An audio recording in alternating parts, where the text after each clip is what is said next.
Alright everybody, what I've got here today is the next part in the series that we're doing on YouTube, and we've basically got this bow. We've inspected it to make sure that it works alright. We put a Trophy Ridge Whisker Biscuit on the bow. I've taught you guys how to set that up. Now what we're going to do is we're going to put a sight on the bow, and then we'll throw a stabilizer on.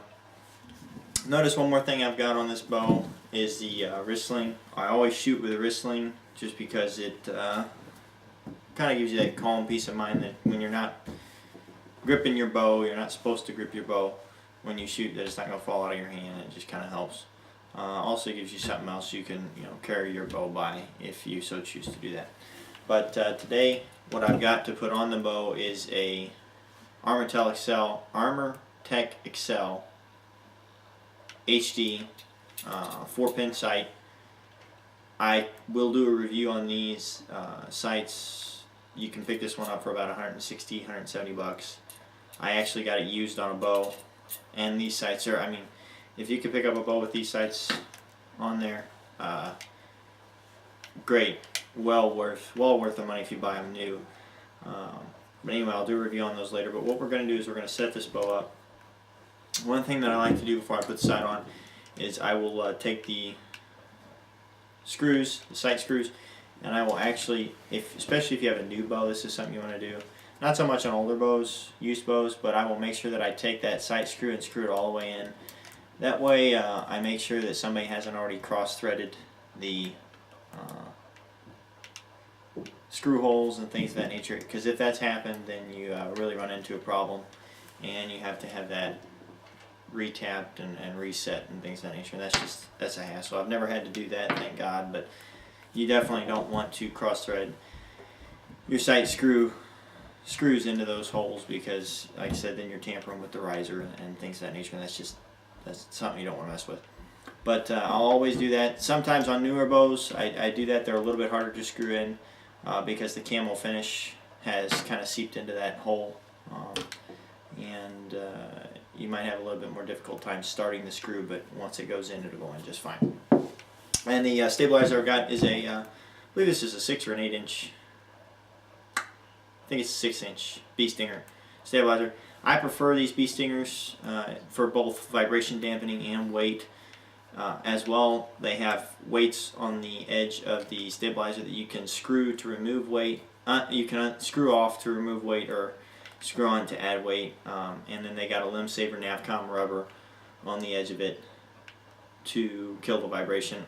I've tried Octane, Trophy Ridge, NAP, a crap ton of different stabilizers, and these by far are my favorite. The Bee Stinger stabilizers, any length, doesn't matter what length you get, these are my favorite. So what you want to do to once you've got your rest set up, your bow tuned with your rest, we can do a video later about paper tuning, but I've just got this one tuned to the riser, center shot, and things of that nature.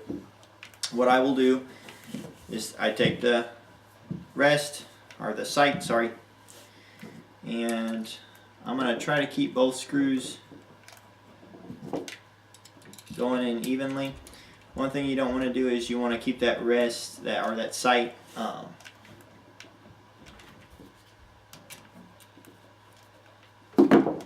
level on that bow. Otherwise, if that sight is resting up against the table or something like that, you can really create a bind for those screws. As well, it can cause problems, cross-threading. So then I'll just take and put those screws in. You want to make sure that these are tight, but not, you don't want to over tighten them, you don't want to strip them, that would be a bad deal.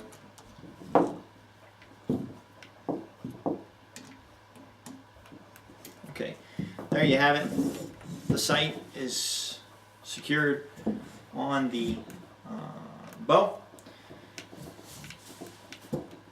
Next thing to do is to set an arrow in there, and then I will eyeball, and this sight, I've already done this for sake of time saving, but I will eyeball a straight line with my string, my peep, and my arrow. I'll usually look down the bottom. There's a little spot, triangular in nature, below the peep sight, where your serving doesn't pull the string all the way together where you separate, and I'll look straight down that. I can usually see the sight pins through there and the arrow, and I'll eyeball a straight line, and that'll usually get you really close. After that, it's just a matter of fine tuning your sight. That's why I like these Armortech Excel sights. Is they're, you don't have to. They're toolless sights, quick, easy to adjust, and they give you precise measurements out to 20 yards. After that, what I'm going to do, and some people don't do this the same way that I do. Some people actually take their wrist sling and they will put it through. I'll come show you. We're actually going to zoom in here a little bit. But they will, most bows on the riser have a spot below the grip. Right here, you can see my finger through it. And people will put their wrist slings through there. I don't. I use the rubber piece that most, rubber or leather piece that most wrist slings come with. And you can screw your stabilizer onto your bow, secure your wrist sling in that fashion. That's what I do. And I'll do it here. Stabilizers are really simple. You can buy the bracket to offset your stabilizer to the right for us lefties and to the left for you righties of your bow to offset the weight that your quiver adds to it. I've never had to do that because I don't shoot with my quiver on.